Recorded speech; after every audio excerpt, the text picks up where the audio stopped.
হে everyone, কেমন আছো তোমরা সবাই? আশা করি তোমরা সবাই ভালো আছো। আমিও কিন্তু অনেকটাই ভালো আছি। তো ইউটিউব ঘেটে এই মহারানা প্রতাপকে আমি খুঁজে পেয়েছি। ফাইনালি সময় করে চলে আসলাম মহারানা প্রতাপে। তো এই যে আমরা এখন ঢুকছি, তো এখন বাজে দুপুর 1টা। তো দেখো এটা হচ্ছে ঢোকার রাস্তাটা, কতটা সুন্দর দেখো। আর আমার তো গাছ এমনিতেই ভালো লাগে, তো আমার তো বিশেষ করে ভালো লাগবেই।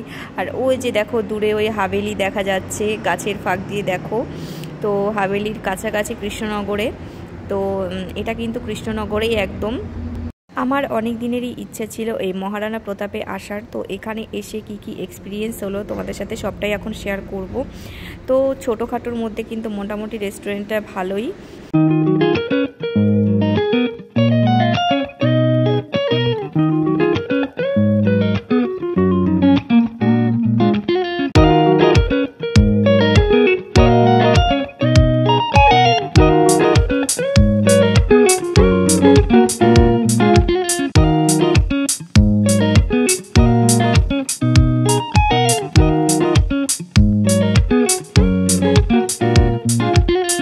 এবার আমি রেস্টুরেন্টের ওপরে চলে যাব। তো আমাদের গাইড করার জন্য একজন দাদা ছিল, তো তিনি আমাদেরকে ওপরে নিয়ে যাচ্ছিলেন। তো যাই হোক, ওপরটা দেখা যাক কেমন লাগে, তো সেই অনুযায়ী আমরা ডিসাইড করব যে আমরা কোথায় বসবো। তো ফাইনালি দেখো ওপরে চলে এসেছি। তো ওপরটা আমার খুব একটা ভালো লাগেনি, মানে নিট অ্যান্ড ক্লিন ভালো, তবে আমি চাইছিলাম যে আমি নিচের যে কটেজ টাইপের করা রয়েছে তো সেগুলোতে আমি বসবো, কেন কি আমার সবুজের মধ্যে থাকতে বেশি ভালো লাগবে। আর এই আটকা ঘরে, রূপবদ্ধ ঘরে আমার অতটা ভালো লাগছে না। তো সেই জন্য আমি একটু ফাঁকা জায়গাতেই বসতে চাইছি, সবুজের মাঝখানে। তো আমি চলেও এসেছি নিচে। তো এখানে এখন আমরা বসবো একটা জায়গা, সুন্দর একটা জায়গা দেখে। আর এখানে কিন্তু বাচ্চাদের জন্য খেলার পার্ক সিস্টেম রয়েছে। তো এবারে আমরা এই ঘরটাতে বসবো, বাঁশের যে তৈরি এই ঘরটাতে আমরা এখন বসবো। তো দেখো আমি কিন্তু বসে পড়েছি। তো আজকে আমার ক্যামেরাম্যান কিন্তু আমার সেই কাছের বান্ধবী, আমার ছোটোবেলাকার বান্ধবী। তো সেই কিন্তু আজকে আমার ক্যামেরাম্যান।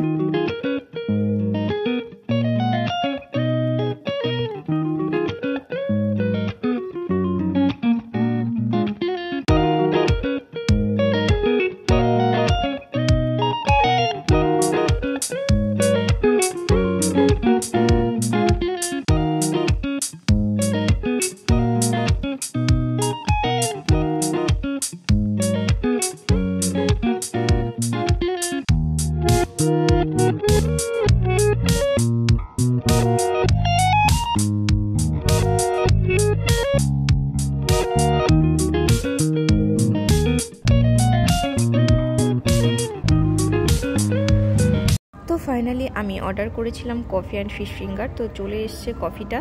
এই দেখো কফির কোয়ান্টিটিটা একদমই অল্প, আর ফিশ ফিঙ্গারগুলো দেখতেই পাচ্ছ। তো আমরা 6 পিসের ফিশ ফিঙ্গার অর্ডার করেছি। কোয়ালিটিটা বলতে গেলে একদমই লো, কেননা কি কফিটা একদমই ঠান্ডা ছিল। আর কফি কাপটা দেখতে পাচ্ছ, আমরা বাড়িতে যতটুকুনি কাপে চা খাই তো সেরকম একটা কাপে এরা কফি সার্ভ করেছে। তো আমার একদমই ভালো লাগেনি, কফিটা খেতেও খুব একটা মানে একদমই বাজে ছিল।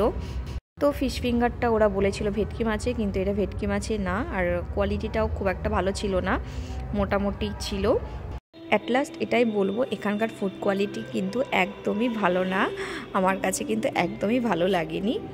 তো যাই হোক, অর্ডার যখন করেছি খেতে তো হবে, তো সেই কারণে আমরা কিন্তু খাচ্ছিলাম। তো এই যে আমার বান্ধবীকে আমি একটুখানি দেখিয়ে দিলাম, ও একদমই ভিডিওতে আসতে চায় না, ওর একটু প্রবলেম আছে, তো সেই কারণে ও কিন্তু ভিডিওতে এর আগেও আসেনি।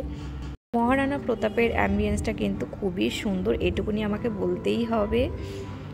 আর এখানকার লোক সংখ্যা কিন্তু একদমই নেই। এখানে প্রথমে আমি এসছিলাম, তো তারপর একটা ফ্যামিলি এসেছিল ফটোশ্যুটের জন্য, তো নইলে কিন্তু আমরা একাই ছিলাম।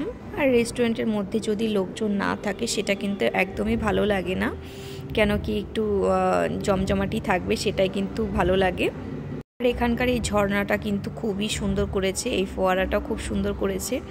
আশা করি এটা রাতের বেলা অনেকটাই ভালো লাগবে, আর আমরা দিনের বেলায় এসেছি তো তাই অতটা ভালো লাগছে না। আর এখানে দেখো রাজার বাড়ির সিনারিটা এখানে তুলে ধরেছে। তো আমরা এখন বেরিয়ে যাব, আমাদের কিন্তু খাবার দাবার কমপ্লিট।